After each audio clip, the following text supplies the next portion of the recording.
Mateus 26, 39 diz assim: Adiantando-se um pouco, prostrou-se sobre o seu rosto, orando e dizendo: Meu Pai, se possível, passa de mim esse cálice. Todavia não seja como eu quero, e sim como tu queres.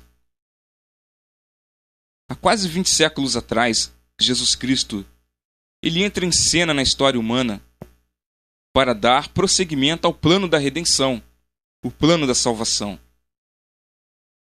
Esse plano consistia em trazer esperança à humanidade, pois o homem estava condenado à morte, em consequência do pecado. O homem estava sujeito a viver no mundo onde predominavam as obras de Satanás. Um mundo triste, onde as pessoas seriam acometidas de enfermidades. As pessoas iriam lutar entre si, promovendo guerras, crimes, violências sem limites. A maioria das pessoas seriam governadas pela tirania, pela corrupção. A pobreza iria se alastrar. Em consequência disso, ia proporcionar fome, miséria. O ser humano viveria num mundo infeliz, possuído, dominado pelas forças satânicas, desesperado, angustiado, e muitos iriam até suicidar-se. Por quase 4.000 anos, o planeta Terra foi entregue às trevas e às atuações dos demônios. Até que Jesus entra em cena, trazendo palavras de vida eterna, a introdução do reino da graça, o reino de Deus, trazendo libertação e cura para a humanidade, para os aflitos e sofredores. Jesus Cristo libertou os cativos de Satanás. Jesus Cristo alimentou as multidões. Jesus era o pão da vida. Jesus Cristo iluminou as pessoas que estavam em trevas, porque Jesus é a luz do mundo. Jesus Cristo saciou a sede da humanidade, porque Ele é a água da vida. As pessoas estavam perdidas, desorientadas, como ovelhas sem pastor. E Jesus é o bom pastor. Jesus é o caminho, a verdade e a vida. Jesus é o Filho de Deus. Mas Jesus precisava beber o cálice. Se Jesus não bebesse aquele cálice, o homem não poderia ser salvo e nem redimido. Em Mateus 26, a partir do versículo 36, a gente lê o episódio ali de Jesus no Getsêmani. Em seguida, foi Jesus com eles a um lugar chamado Getsêmani e disse a seus discípulos: Assentai-vos aqui enquanto eu vou ali orar. E levando consigo a Pedro e aos 2 filhos de Zebedeu, começou a entristecer-se e a angustiar-se. Então lhes disse: A minha alma está profundamente triste até a morte. Ficai aqui e vigiai comigo. E adiantando-se um pouco, prostrou-se sobre o seu rosto, orando e dizendo: Meu Pai, se possível, passa de mim esse cálice. Todavia, não seja como eu quero, e sim como tu queres. Durante mais ou menos 3 anos e meio, Jesus cumpriu sua missão. Orientou os apóstolos, fundou o cristianismo, e agora chegara a hora de tomar o último passo decisivo do plano da redenção. Ou Jesus bebia o cálice, ou deixava o homem perecer. E esse dilema angustiou a Cristo. Sua alma foi invadida por uma tristeza mortal. E diante dessa situação, porque Jesus encontrava-se na forma humana, a natureza humana de Jesus estremeceu-se de um medo imenso. Em Lucas, capítulo 22, no versículo 42, a 44, a gente lê assim: dizendo: Pai, se queres, passa de mim esse cálice. Contudo, não se faça a minha vontade, sim a tua. Então lhe apareceu um anjo do céu que o confortava. E, estando em agonia, orava mais intensamente. E aconteceu que o seu suor se tornou como gotas de sangue caindo sobre a terra. Esse fenômeno chama-se hematidrose. É um fato raríssimo. Dos bilhões de seres humanos que já passaram pelo planeta Terra, até hoje que se tem notícia é que somente 2 pessoas passaram por essa experiência do suor transformar-se em sangue, e uma delas foi Jesus Cristo. De acordo com o médico Lebec, ele diz que a hematidrose aparece em condições plenamente especiais, durante uma debilidade física, acompanhada de abalo moral, seguido de profunda emoção e de grande medo. E se nós percebermos, o medo, o terror e o abalo moral estão aqui no auge na vida de Jesus Cristo. Abalo moral: vergonha, remorso, desespero, vazio, angústia. Tudo isso Jesus estava sentindo pelo fato de que os nossos pecados estavam todos em cima dele. Pois ele mesmo, ao assumir o pecado da humanidade, ele assume as consequências desse pecado, ao ponto de separar-se de Deus. Pois o pecado separa o homem de Deus. Essa é a pior tragédia do pecado: viver separados de Deus, sem Deus, destituído de Deus e de sua glória. Terror: Jesus sabia perfeitamente tudo o que ele iria passar. Jesus sabia todas as consequências do que significava beber aquele cálice, que seria tortura, humilhação, dor e morte.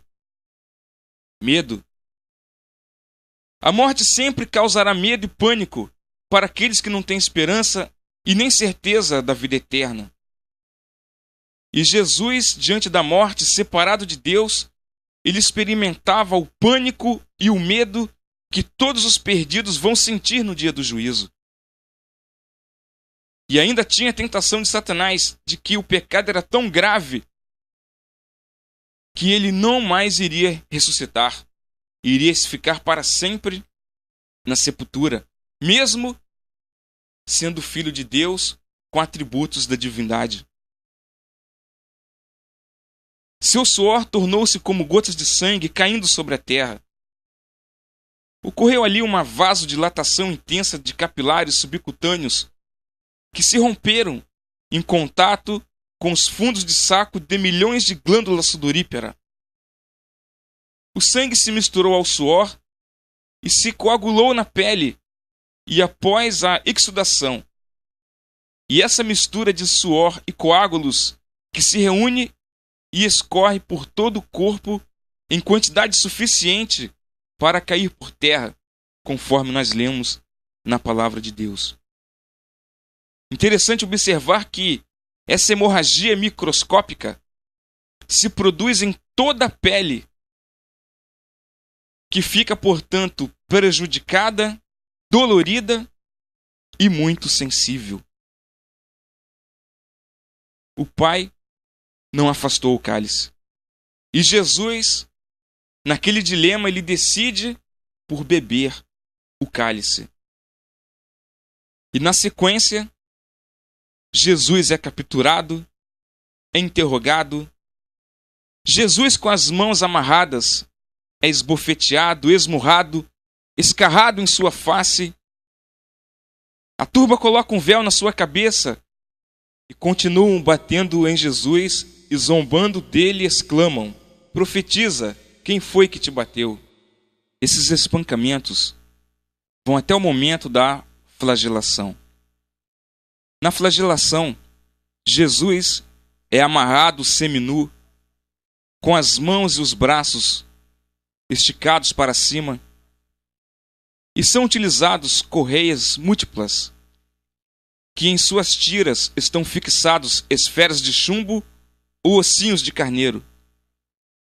O chicote castiga todo o corpo, costas, rins, peito, coxas e pernas, rasgando a sua carne, que já estava sensível e dolorida pela hematidrose. A cada golpe, o corpo de Jesus estremece com um sobressalto doloroso.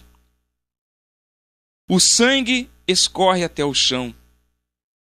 Um suor frio inunda sua fronte. Sua cabeça gira de vertigem e náuseas. Calafrios percorrem sua espinha. Suas pernas dobram sobre o seu peso. E se ele não tivesse com as mãos amarradas, com certeza o seu corpo cairia sobre o seu próprio sangue no chão. Após os açoites, tece-lhe uma coroa de espinhos com um arbusto espinhento comum na Judéia, o Ziziphus spina Christi. Os espinhos são longos e muito agudos. O couro cabeludo é uma região do corpo que sangra muito e com muita facilidade. E essa coroa de espinhos, uma espécie de chapéu ou gorro, foi enterrada na cabeça de Jesus a pauladas. Nós lemos isso em Mateus 27, no versículo 29 ao versículo 31. Tecendo uma coroa de espinhos, puseram-lhe na cabeça, e na mão direita um caniço, e ajoelhando-se diante dele, o escarneciam, dizendo: Salve, Rei dos Judeus! E cuspindo nele, tomaram o caniço e davam-lhe com ele na cabeça. Depois de o terem escarnecido, despiram-lhe o manto e o vestiram com as suas próprias vestes, e em seguida o levaram para ser crucificado. Jesus Cristo, cansado, esgotado, pernoitado, com fome, todo dolorido e com os ombros e as costas dilacerados pelos açoites, teve que carregar um tronco de madeira de mais ou menos 50 quilos, pressionando e magoando seus ferimentos. Descalço, numa jornada de mais de 600 metros, uma estrada acidentada e irregular, cheia de pedregulhos, que proporcionou desconforto aos seus pés, fazendo-o tropeçar, perder as forças e cair desmaiado sob o peso da cruz, esfolando seus joelhos, alargando as chagas de suas costas, fazendo, obviamente, sangrar ainda mais. Jesus ele não iria conseguir, sem ajuda, chegar até o Calvário. E chegando ao Calvário, Jesus é crucificado. Transpassando-lhe as mãos e os pés, no momento da marretada, ao sua mão ser cravada, Jesus sente uma dor inenarrável, como uma língua de fogo percorrendo todo o seu corpo até o cérebro. E ele sofreu a mesma coisa com a outra mão e os 2 pés. E por mais de 3 horas ficou pendurado na cruz. O corpo fica pendente sobre a cruz, a madeira roça-lhe as costas laceradas, e o crucificado sofre de asfixia. É quase impossível respirar pendurado numa cruz, pois todo o corpo fica com câimbras, uma cãibra alucinante que sufoca os seus pulmões. E aí, para o crucificado puxar o ar e respirar melhor, Era necessário firmar o corpo sob os cravos dos pés, aumentando a sua chaga. E nesse processo de sobreerguer sobre os cravos dos pés, ele consegue puxar um pouco de ar. Só que no caso de Jesus Cristo, toda vez que ele tentava se sobreerguer sobre os cravos dos pés, a coroa de espinho penetrava ainda mais em sua cabeça. A morte da cruz,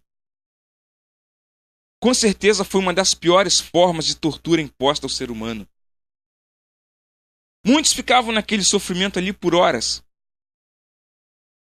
E quando os algozes queriam que a morte fosse rápida, quebravam-lhe as pernas, pois com as pernas quebradas os condenados não mais conseguiam se sobreerguer sobre os cravos na cruz, e assim ficavam asfixiados, sufocados, e tinham a morte horrorosa. O corpo pendurado, desidratado, com a perda de sangue pela febre ante a tetania, proporcionava uma sede terrível que faz a língua aderir o céu da boca. Sem falar das moscas que pousavam no rosto, nas feridas que infectavam rapidamente, aumentando ainda mais a febre.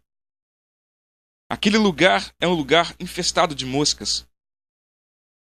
A intensa cãibra em todo o corpo faz endurecer todos os músculos, inclusive os músculos respiratórios. O ar entra e o crucificado não consegue respirar. E os pulmões ficam cheios de ar, e assim a morte é um doce alívio a tal cruel tortura. A cruz, um instrumento de martírio. Não se conhece com precisão a origem desse suplício. Crê-se que os persas ou certas tribos bárbaras como citas adotaram essa maneira cruel de dar morte aos injustiçados. Recordemos que na época de Jesus era Roma a soberana. Suas férreas hostes haviam conquistado o mundo, conhecido e adotado alguns de seus costumes. A crucifixão era uma das maneiras de castigar os rebeldes políticos originários de nações vencidas. Também era aplicada aos escravos ou criminosos estrangeiros. O povo daquele tempo considerava essa forma de execução como a mais severa de todas.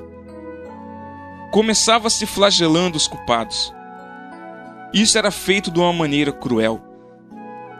O instrumento do qual se serviam evocava por si só a atrocidade desse suplício. Compunha-se de 4 ou 5 bolas de chumbo unidas a uma corrente que terminava numa madeira. De cada uma dessas bolas sobressaíam pequenos ganchos de ferro em todas as direções. As pontas se agarravam à pele e rasgavam as vestiduras e os músculos. Se abusava ao condenado, era comum que falecesse. Depois da flagelação, o réu era conduzido ao lugar de execução. Escolhia-se normalmente uma via pública ou praça e obrigava-se aos mais baixos criminosos que levassem a cruz até seu lugar de execução. E com frequência, quando a estavam por colocar sobre os ombros, resistiam com desesperada violência até que ficassem dominados e se atava sobre eles o instrumento de tortura. A vítima, despojada de seus vestidos, era cravada no madeiro e suspensa entre o céu e a terra. Depois de serem crucificados, os réus eram dominados pela febre. As feridas se infectavam muito depressa. As moscas pousavam sobre elas e as agravavam. A sede era terrível, dada a evaporação da água pelo corpo exacerbada pela febre mais alta. A morte era lenta e atroz. O condenado sofria intensamente e mergulhava na mais profunda das agonias. Para os torturados, o único consolo era a própria morte. O que você está fazendo em favor da causa divina? valeu a pena o sacrifício, o Pai não afastou o cálice. Por que tudo isso? Antes de morrer, uma das poucas coisas que Jesus consegue falar foi o seguinte: Pai, perdoa-lhes, pois não sabem o que estão fazendo. A palavra de Deus diz que Deus amou o mundo de tal maneira que deu seu Filho unigênito, para que todo aquele que nele crê não pereça, mas tenha vida eterna. Todo esse sofrimento foi por causa do amor de Deus ao ser humano. Deus poderia ter resolvido o problema do planeta Terra apenas com um gesto de sua mão, e o planeta Terra poderia ser destruído, desintegrado diante do universo. Mas Deus não fez assim. Deus enviou seu Filho, e o Filho decidiu, aceitou beber esse cálice. E hoje, Jesus Cristo faz um convite a você que está me ouvindo. Vinde, todos que estáis cansados e sobrecarregados, e eu vos aliviarei. Jesus, ele está de braços abertos, desejoso de receber a sua vida, o seu coração, a sua fé. A palavra de Deus diz lá em Hebreus capítulo 9, versículo 28. Assim também Cristo, tendo se oferecido uma vez para sempre, para tirar os pecados de muitos, aparecerá segunda vez sem pecado aos que o aguardam para a sua salvação. Então nós vemos aí o imenso amor de Deus e o convite de Deus. Venha para Jesus. Aceite-o como Salvador pessoal e receba a vida eterna. Que ao nós olharmos para o sacrifício que Jesus fez por cada um de nós, que nós possamos ter uma vida mais grata a Deus, uma vida mais santa a Deus, e que nós possamos nos preparar também para o seu reino. Em nome de Jesus, amém.